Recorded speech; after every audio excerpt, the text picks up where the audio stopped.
Those times when you get up early and you work hard, those times when you stay up late and you work hard, those times when you don't feel like working, you're too tired, you don't want to push yourself, but you do it anyway. That is actually the dream. Allez, c'est bon. Bonjour à tous et bienvenue sur Airball TV. On se retrouve comme d'habitude pour votre petit rendez-vous du week-end. Et aujourd'hui, on va se faire une petite preview et j'ai l'honneur d'être avec Doug. Bonsoir Peter. Comment ça va, Doug? Très bien, et toi? Ça va, tranquillement. On enchaîne les previews à un rythme assez là, important. là, on s'arrête plus. Là. Là, vous allez voir, il va y avoir X previews en 2-3 jours. On a dégagé nos emplois du temps. C'était pas facile, mais on va y arriver. Doug, aujourd'hui, on se retrouve pour la preview de quelle franchise, s'il te plaît? La preview d'une grande figure de cette ligue. Il s'agit des Impériaux et du prof Kiki. Kiki, Kylian, franchise franco-française, du coup. En Louisiane, bien sûr. Donc les Impériaux, aujourd'hui, c'est eux qui passent au crible. Et vous connaissez la chanson. On va parler faire un petit coup d'œil dans le rétro, voir le parcours des Impériaux la saison dernière. Ensuite, on enchaînera sur le récap de leur draft. Est-ce qu'il y a eu des bons pics ou des pics un peu foireux? Et après, on enchaînera sur la question de la mort, la fameuse, en français ou en espagnol, on verra, whatever. Et enfin, on se mouillera avec les fameux pronos de la rédac. Donc, sans plus attendre, Doug, je te propose qu'on passe au coup d'œil dans le rétro. C'est parti, jingle.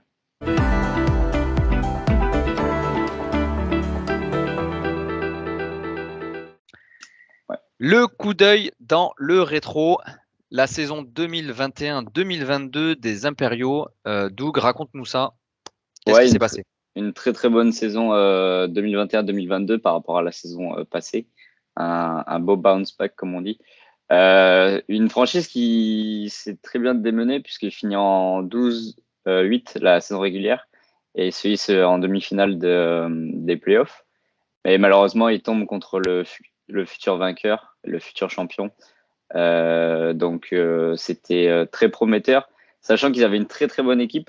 Il y avait du potentiel, franchement, il y avait potentiel d'aller la chercher. Malheureusement, je pense qu'ils sont allés avec des joueurs un peu fragiles qui sont peut-être un peu blessés dans les moments les plus importants. Ouais, donc une franchise qui finit deuxième de sa conférence Ouest, et qui perd contre donc les Lions en demi-finale, en finale de conf, va-t-on dire. Et pour la petite histoire, quand même, les Impériaux qui gagnent la consolante face aux Bobcats, si je ne m'abuse, et donc qui terminent troisième de la saison. Voilà. Bravo.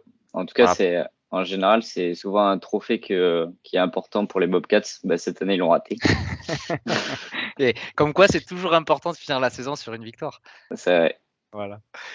Donc finalement, une très bonne saison. Les Impériaux, ils alternent du très bon, du moins bon. Donc cette année, logiquement, ça devrait être peut-être du moins bon. Qu'est-ce que tu en penses? C'est ce qu'on va voir en regardant la draft, pour se projeter pour cette nouvelle saison.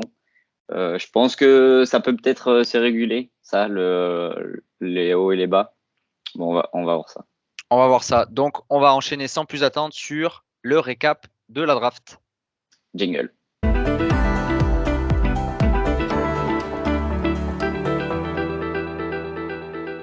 Le récap de la draft des Impériaux de Louisiane. La franchise de Coach Kiki qui piquait en 6e position et qui a peut-être pris des risques dès le début puisque son first pick n'est autre que Kevin Durant. Ouais, forcément un potentiel top 5, je dirais, à son max. Mais on sait qu'il a raté quelques matchs sur les dernières saisons. Donc c'est ça le move risqué, mais en soi, quand il joue, c'est largement un top 5, je dirais. Donc bon, c'est prendre un risque, un peu comme l'année dernière avec des Embiid ou des Butler. Donc il continue sur cette lancée et il se dit que cette année, ça va passer. Ouais, surtout que cette année, il est débarrassé de James Harden. Donc finalement, il reste plus grand monde à Brooklyn. Donc si jamais il joue l'ensemble des matchs, c'est un pic très intelligent, je pense. Après, la question c'est est-ce que la cheville, le talon d'Achille va tenir parce qu'il est vieux hein, maintenant, Durant, il doit avoir 35 30, ans, ou 30, 34, ouais, je crois. 34 ou 35, donc il est plus tout jeune, mais quand il joue, il défonce tout le monde, quoi. Il marche sur les défenses, il n'y a aucun problème de ce côté-là. Donc premier pick, ma foi, fort intéressant. Le deuxième qui était en 15e position, et c'est le Frenchie, Rudy Gobert. Ouais, alors l'année passée, ça aurait été un très très bon pick, je dirais même un style, parce que c'est un joueur qui finit souvent dans le top 10 à la fin de l'année. Après, là, son transfert à Minnesota, c'est le point d'interrogation, c'est comment il va se retrouver avec Karl Anthony Towns. Donc, je pense il vaut encore un top 15, un top 20, top 15. Donc, je pense que c'était à tenter, en tout cas, c'était à faire en Ouais. 15e position. Ouais, un très bon pick. Effectivement, on sait pas trop quel va être l'impact de Towns, le fait de jouer avec le pivot, mais est-ce que ça risque pas de l'éloigner un petit peu de la raquette ou inversement? Est-ce qu'on savait pas qui allait avoir une influence sur l'autre? Donc il y avait quand même des points d'interrogation côté Rudy Gobert. Par contre, ça, sur le papier, ça envoyait du lourd quand même. Du Gobert en second pick. Ouais.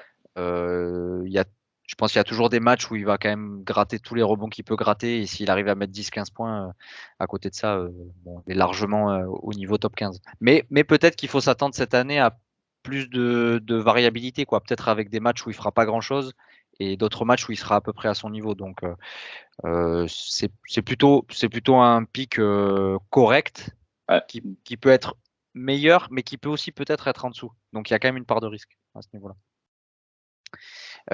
Rudy Gobert. Mais en tout cas, pour une franchise franco-française, il ne pouvait pas se passer de Gobert en deuxième pick.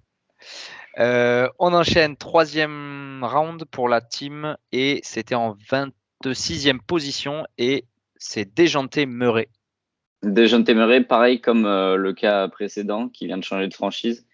Donc, c'est aussi compliqué à évaluer. Un mec qui a complètement explosé l'année dernière, hein, qui a fait, je crois, 27 de moyenne en fantasy, truc du genre. Donc, c'était dur à le classer cette année. Je pense ouais, moi, je le voyais top 20. Donc là, le prendre en 26e, c'est carrément un bon pick, je pense. Faut voir comment ça se passe avec Trae Young, tu vois. Ouais, Dejounte Murray qui avait explosé hein, l'année dernière chez les Spurs. Top 10 au final. Donc ça avait été vraiment une révélation incroyable. Cette année, il y a Trae Young. Donc est-ce que pareil, hein, c'est la même chose que pour Gobert, hein, c'est exactement ce que tu disais. Est-ce que ça va avoir une influence? Est-ce qu'il va finalement perdre pas mal d'importance dans la team? Par contre, c'est un excellent passeur, donc c'est peut-être ce qui manquait aux Hawks. Quelqu'un qui est là pour essayer d'étirer un peu la défense et d'éviter que tout le monde soit sur Trae Young et qu'il balance des shoots à n'en plus finir. Donc un pic, encore une fois, très intéressant. Alors attends, je me dis pas de bêtises, il l'a piqué en 26e position. Ouais, 26e position, je pense qu'il n'y a pas beaucoup de risques qui soient en dessous, hein, finalement. Moi, je l'avais en. Je vais te dire ça. Je l'avais en. Dejounte Murray, je l'avais en 25e position, tu vois, donc à peu près dans ces eaux-là. Ouais. Après, pour la petite anecdote, Dejounte Murray l'année dernière, il était dans le top 3 ou top 4 des joueurs qui touchaient le plus de ballons de la ligue. Donc c'est pour ça, peut-être que son utilisation va pas mal baisser. Donc c'est pour ça qu'on peut avoir un point d'interrogation là-dessus, parce que c'est lui qui faisait tout à San Antonio, quoi. Il avait tous les ballons vraiment à chaque fois. Ouais. On enchaîne en 35e position et on va encore avoir quelqu'un qui va partager un petit peu la gonfle. C'est Darius Garland de Cleveland. Ouais, Darius qui s'est débarrassé de Sexton, mais qui récupère Mitchell. En 35e position, ouais, pour moi, ça vaut un top 30 environ. Donc après, à voir comment ça se distribue. Hein. C'est vrai qu'il a fait que des pics risqués hein, au final. Hein. Que des pics où c'est pas un joueur qui est pas sur la continuité des saisons passées, quoi. Il se retrouve avec soit un nouveau coéquipier, soit il change de franchise. Donc, et ça prend pas mal de risques, mais je pense que c'est quand même raisonné et un pic raisonnable. Ouais, surtout que Garland, c'est quelqu'un qui joue, qui est toujours là, hein. Il n'y a pas vraiment de souci. Après, encore une fois, l'interrogation avec un joueur comme Mitchell qui a tellement le ballon tout le temps que tu sais pas ce qui va rester comme usage à côté, quoi. Donc, encore un pile ou face, mais il y a quand même de l'idée, quoi, derrière ce pic. Parce que finalement, encore une fois, est-ce que c'est lui qui va perdre plus ou est-ce que c'est Donovan Mitchell qui risque finalement de devoir faire jouer un petit peu les autres? Donc, un pari qui était à tenter.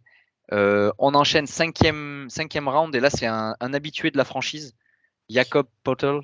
Ouais, je crois que le coach est tombé amoureux de ce joueur-là, hein, puisque je crois que ça doit être limite la 3e saison qu'il a. Donc, tout ça qui est parti d'un trade avec les Inbreds. Donc, ouais, c'est un joueur. Ben, moi, je me disais, comme je regardais pas souvent San Antonio jouer, je me disais que le fait que Dejounte parte, peut-être il sera moins trouvé, tu vois, par les meneurs, tu vois, il aura moins de ballons. Au final, comme il n'y a plus vraiment grand monde là-bas, je pense qu'il peut quand même tirer son épingle du jeu et c'est tout à fait raisonnable. Je pense que je l'avais un poil plus haut que le top 40. Ouais. Donc c'est Ouais, bon. je pense qu'il a de quoi largement atteindre top 40, top peut-être 35 si vraiment il se sort les doigts. Mais tu as raison, hein, il y a plus grand monde aux Spurs, donc c'est le seul pivot, à part peut-être un petit Charles Bassey, mais qui va pas jouer beaucoup. Donc il a les clés du camion. C'est un mec qui est toujours là, qui fait très peu de matchs complètement ratés. Il est toujours à son niveau, il est hyper stable et là ça balance du point, du rebond. Et puis c'est une valeur sûre. C'est une valeur sûre à mon avis. Donc très très bon pick de ce côté-là. Ensuite en 6e round, donc on est en 55e position et c'est le guard CJ McCollum. Ouais, CJ qui a pas mal profité l'année dernière de son transfert, qui est champion d'ailleurs, airball, avec les Lions. Et sauf que là, ben, comme il y a tout le monde qui revient à New Orleans avec les Zion, les Valanciunas, les Ingram, ça va être compliqué de se partager le ballon. Donc, je pense pas qu'il soit aussi bon que sa 2e partie de saison l'année dernière où il avait vraiment tous les ballons, quoi. Mais je pense qu'il peut quand même être pas mauvais. Là, il est piqué en 55e position.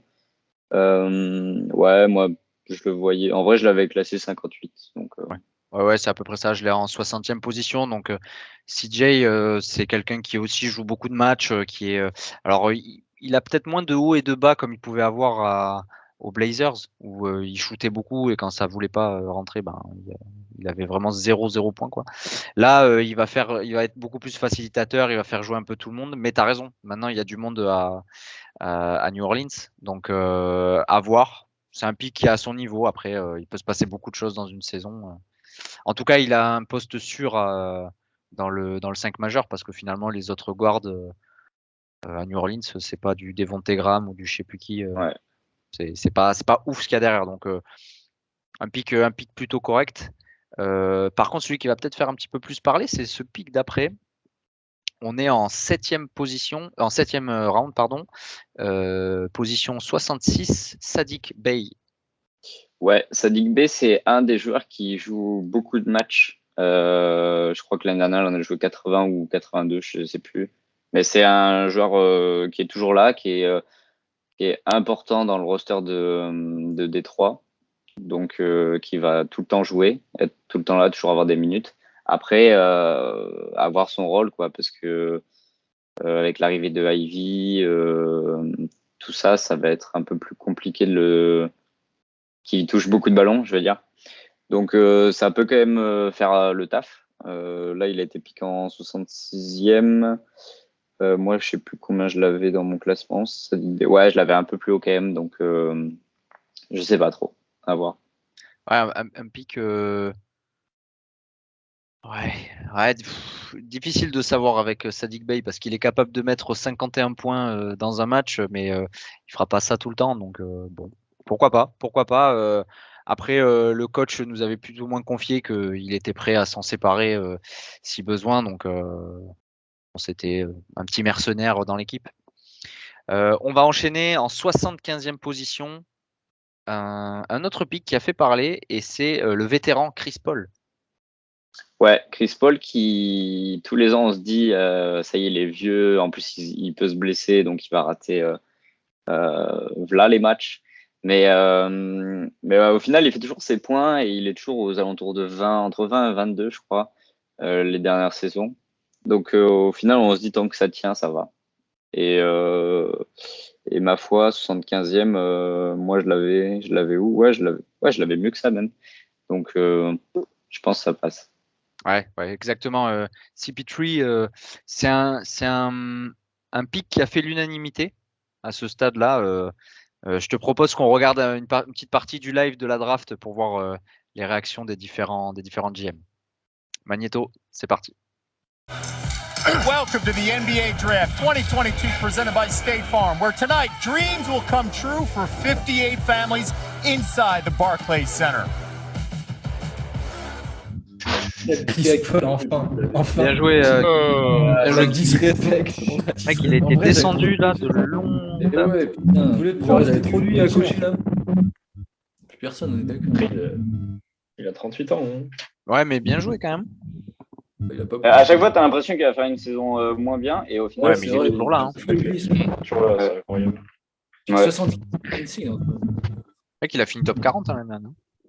26 il fait. Ouais, tu vois. Ah ouais.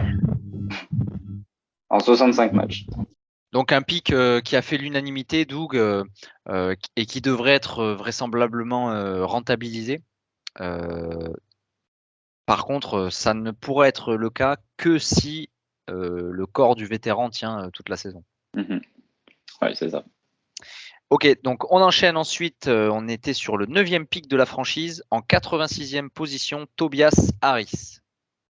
Ouais, c'est un joueur qui l'année dernière a glissé énormément dans la draft. Et au final, c'était heureusement, on va dire. Parce que sinon, celui qui l'aurait pris très tôt, il s'en serait mordu les doigts. 86e, en vrai, ouais, en vrai, moi, je l'aurais pris peut-être un poil plus tôt, même, genre, je sais pas, un tour avant. C'est compliqué de savoir parce que du coup, lui, c'est vraiment c'est vraiment genre le mec qui sera toujours là, mais bon, c'est pas une option offensive, c'est pas ta troisième option offensive, donc c'est compliqué qu'il fasse des stats tous les soirs, quoi. Bah, c'est vrai qu'on ne sait pas trop ce que ça va donner cette année avec Embiid, Harden et Maxi qui commencent à percer dans les stratégies offensives. Par contre, Harris, c'est quand même un mec, tu as raison, qui est là tout le temps, qui est quand même toujours à son niveau, qui se trouve rarement. Et tu vois, pour ma part, je l'avais plutôt en 74e position, donc quand même déjà au-dessus. Et moi, j'avais 77. Bah voilà, donc, mais je pense que ça reste, pour moi, à ce niveau-là, c'est une très bonne pioche. C'est-à-dire que même si c'est pas un pic qui flambe, tu vois, c'est pas le genre de joueur où tu vas t'extasier en le regardant jouer, mais en termes de points, fantasy, je pense que c'est un mec, c'est un très très bon pick. Dans le même style, il y a des gens à Atlanta, par exemple, des John Collins, c'est un peu ce genre de mecs qui sont plus maintenant les points focaux de la franchise, mais qui jouent beaucoup, qui scorent, qui sont capables de faire un peu tout. Donc ma foi, un bon pick. On enchaîne sans transition, 10e round. On est en 95e position et c'est Brandon Clark. Ouais, un joueur qui a beaucoup fait parler dans cette ligue. Je crois qu'il a été dans un trade. Il n'a pas été dans le Cousins Gate. Ah oui, tu as tout à fait raison. Ouais, exactement. Le ouais, celui-là, je sais pas trop quoi penser de ce pick. Moi, je sais même pas si je l'aurais drafté dans les 130, tu vois. Donc, je sais pas trop. Bah, c'est vrai que on pouvait se dire quand même qu'en l'absence de Jaren Jackson, il avait un peu les clés pour jouer finalement dans le 5 majeur. Par contre, c'est vrai que les premiers matchs, les matchs de pré-saison, on avait vu qu'il sortait du banc. Donc c'était clairement une petite alerte sur l'utilisation du joueur. Donc 95e, bon, c'est un pari. On attend quand même que ce joueur il explose parce que quand il joue beaucoup, il est performant, mais il a rarement les opportunités de s'exprimer. Donc ça, c'est un peu dommage. Et bon, mais c'était un pari à tenter, mais bon, ça s'annonçait pas très très bon, on va dire, quand même, pour ce pic-là. On enchaîne en 11e position, un joueur qui était plutôt performant les saisons dernières et qui a énormément glissé, c'est Harrison Barnes en 106e position. Ouais, il est passé par les Poyos l'année dernière. Il avait fait un début de saison tonitruant. Et après, bon, il était rentré dans le rang. Et depuis l'arrivée de Sabonis, bon, bah, on peut dire que c'est peut-être, ça va peut-être devenir un FA guy. Donc, après là, ça va. Il est pique combien? 106e. 106e. Ça peut se tenter.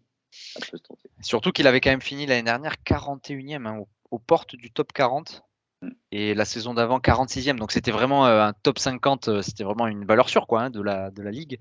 Et c'est vrai que l'arrivée de Sabonis, ça lui a un peu coupé l'herbe sous le pied. Donc à voir. En 106e position, il risque pas grand chose hein, finalement parce qu'il n'y a pas grand monde malgré tout à Sacramento. À voir quand même si Keegan Murray vient pas lui prendre aussi un petit peu de temps de jeu, un petit peu de usage. Mais c'est pas un pic raté, je pense même que c'est un pic assez intelligent quand même. Bon voilà, pourquoi pas. Et alors 12e round, on est en 115e position et c'est Mo Bamba qui a été choisi par les Impériaux. Ouais, un mec qui s'est fait trade l'année dernière dans le lose-lose trade des inbred de Wise Guys. C'est compliqué parce que je pense que Carter Jr. il va prendre beaucoup plus de place cette année. Puis bon bah maintenant il y a Banchero, donc l'intérieur ça va boucher. Surtout qu'à Orlando ils ont que des grands. Il y a que des grands là-bas, donc pour se faire sa place c'est compliqué. Peut-être qu'un bol même va pouvoir faire son beurre. Donc il va falloir se battre quoi pour trouver sa place pour lui. Ouais, parce que là, comme tu l'as dit, à Orlando, c'est les adeptes du tall ball. Donc, que des mecs ultra grands, un petit bol à la main, et puis vas-y que ça joue, que ça joue comme des énormes perches là. Mo Bamba, ouais, les Wise Guys, ils en ont pas un très très bon souvenir, mais c'est pareil, hein, c'est ce genre de gars quand tu le fais jouer, il explose tout quoi. En plus, il a une envergure, ce mec, c'est assez incroyable. 115e. Après, Wendell Carter Jr., c'est quand même un mec qui se blesse pas mal. Donc il pourrait quand même avoir du temps de jeu, Mo Bamba. Encore une fois, après, ça dépend de la rotation du coach. Et bon, il y a des paris à tenter hein, quand on arrive au 12e pick. Il vaut mieux aller chercher quelqu'un qui peut exploser plutôt qu'un Kentavious Caldwell-Pope qui fait 130 ou 140e et pas plus quoi.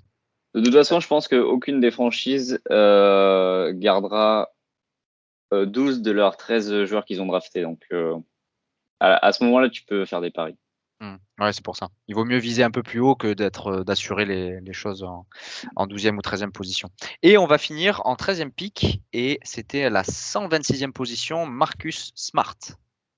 Ouais, Marcus Smart, pour moi, qui est un bon pick, même si Brogdon vient d'arriver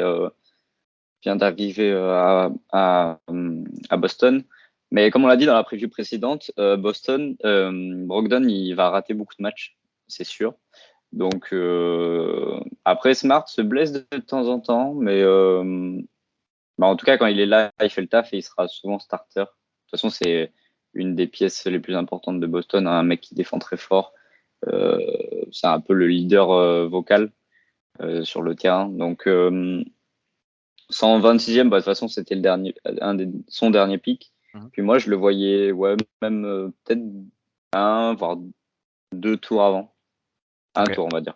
Ouais, Marcus Smart, après, il fait beaucoup de choses. C'est pas un scoreur, donc c'est peut-être ça qui peut lui porter un peu préjudice au niveau du classement. Mais sinon, tu as raison, hein, c'est quand même un mec qui aura des opportunités, qui va jouer, qui est starter maintenant, qui joue tous les matchs. Hein, donc, il y a aucun souci de ce côté-là. Un plutôt bon pick pour terminer de la part des Impériaux. Voilà, c'était le récap de la draft. Et maintenant, on va enchaîner sur la question de la mort.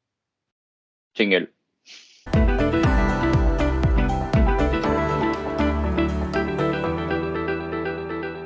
La question de la mort. La pregunta de la muerte. Ah, si, señor.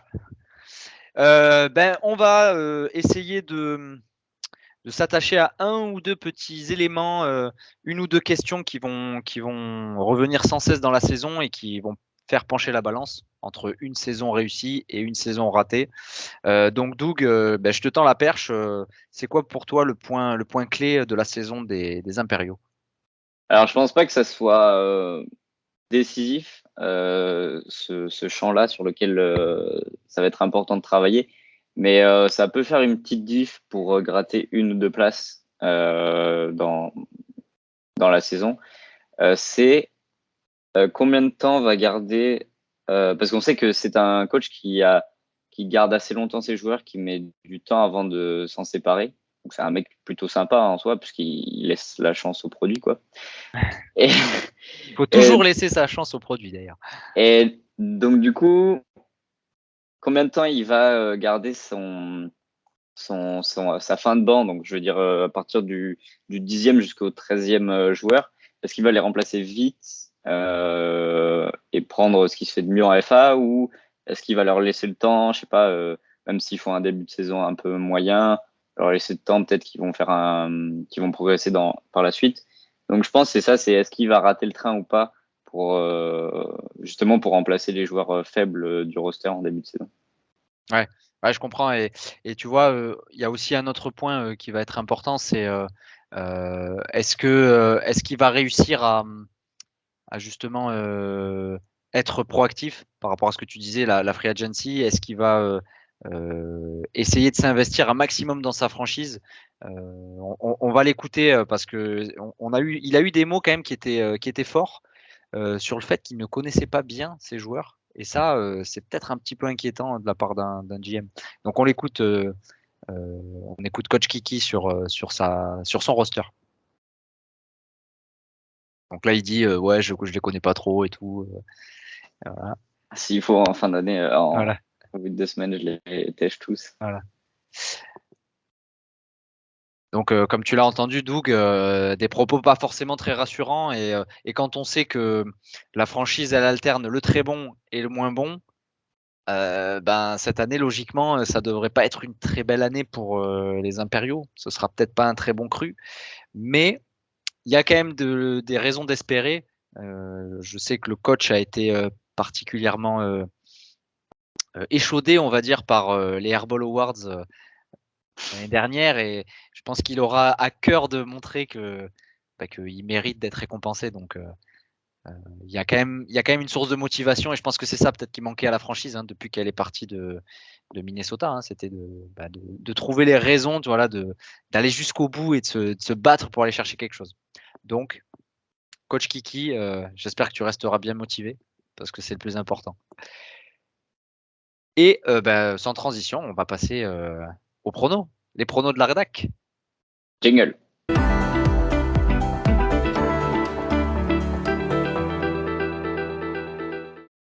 Le prono de la rédac, Doug, on va se mouiller, on va essayer de prédire l'avenir et on va essayer de donner notre classement là, des différentes franchises. Et donc aujourd'hui, puisqu'on parle des Impériaux, qu'est-ce que ça va donner selon toi en 2022-2023?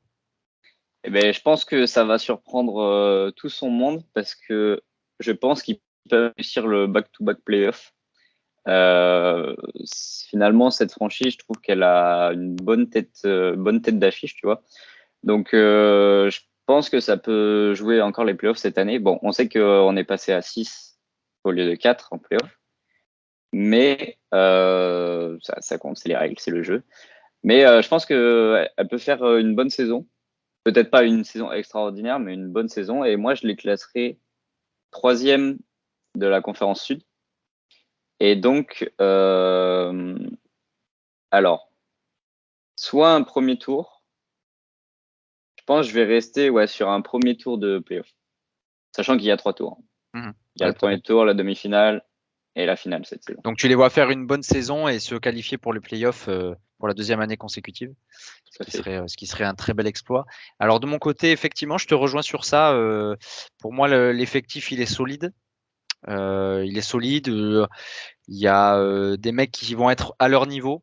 Donc je vois vraiment peu de joueurs finir très très loin du spot où ils ont été choisis. Et je pense que ça va leur permettre d'accrocher les playoffs. Je les vois faire 3e de la conférence Sud et se qualifier pour les playoffs. Et même arriver à gratter une finale de conf, une fameuse demi-finale. Et après, voilà, je pense que l'histoire s'arrêtera là à mon avis, mais ce serait déjà un très très beau parcours. Donc c'est tout ce qu'on peut leur souhaiter. Finalement, on est quand même assez confiant sur la saison de cette équipe. Le coach n'avait pas les mêmes propos et c'était même inquiétant. Alors bon, je me répète, mais on va l'écouter quand même parce que si tu entends ça de la part de ton GM, il y a de quoi flipper un peu.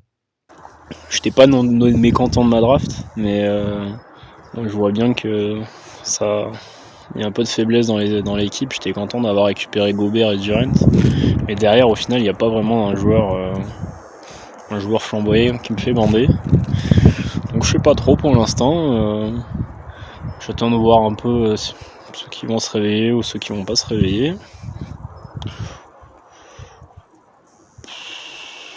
Pas très inspiré, j'avoue. En ma draft, l'équipe, je la connais pas beaucoup pour l'instant. J'arrive pas trop à suivre. Je suis occupé. Non, mais ça va le faire. Après, si je vois que ça tourne pas, de toute façon, on va trade toute l'équipe et puis ce sera bien drôle. Autant péter tout ça dans la ligue. Puis bon, on verra bien. Si je suis à 0-3 dans la semaine prochaine, bon, ça va commencer à être un peu long la saison déjà. Donc on fera péter tous les rosters et ça sera un peu plus de fun. Ouais, on attend que Chris Paul se réveille. Durant, le problème c'est qu'à tout moment il se fait mal quelque part et puis il est pas là pendant 3 mois. Gobert, je suis content. Je m'attendais pas moins. De toute façon, Gobert, c'est sur ses bases habituelles. Ouais, et puis après, les Chris Paul, tout ça, on attend que ça se réveille. Hein. Mais bon, on sait très bien que ça sera pas du 40 points à chaque match. Je sais pas. On verra bien.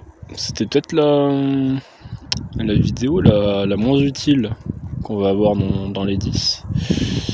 Mais j'ai été forcé de la faire. Alors je vous souhaite une bonne saison à tous. Des propos forts, Douguin. La saison a à peine commencé que déjà on parle de reconstruction en Louisiane. Donc, est-ce que tu t'attendais à ça de la part du GM au sortir de la draft?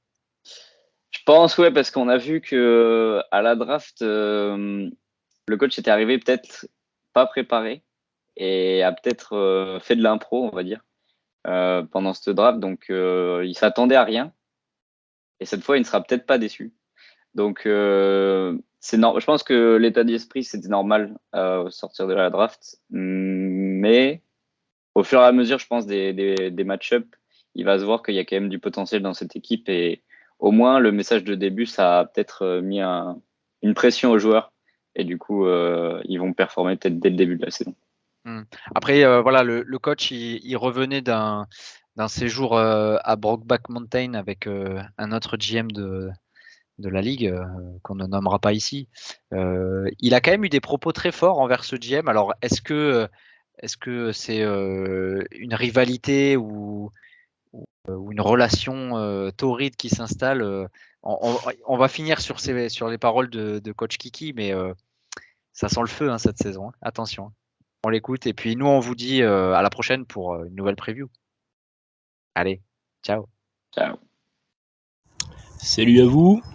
On est en direct du lac de Fabrèges où Jus se rappelle bien de ce petit endroit, notamment son petit cul là. Ça aurait été drôle si jamais c'est pas lui qui m'avait fait le cul la semaine dernière. On aurait là en direct pour parler un peu de ma draft. il y a des choses à dire. Ça va durer à peu près 1 minute, 2 minutes.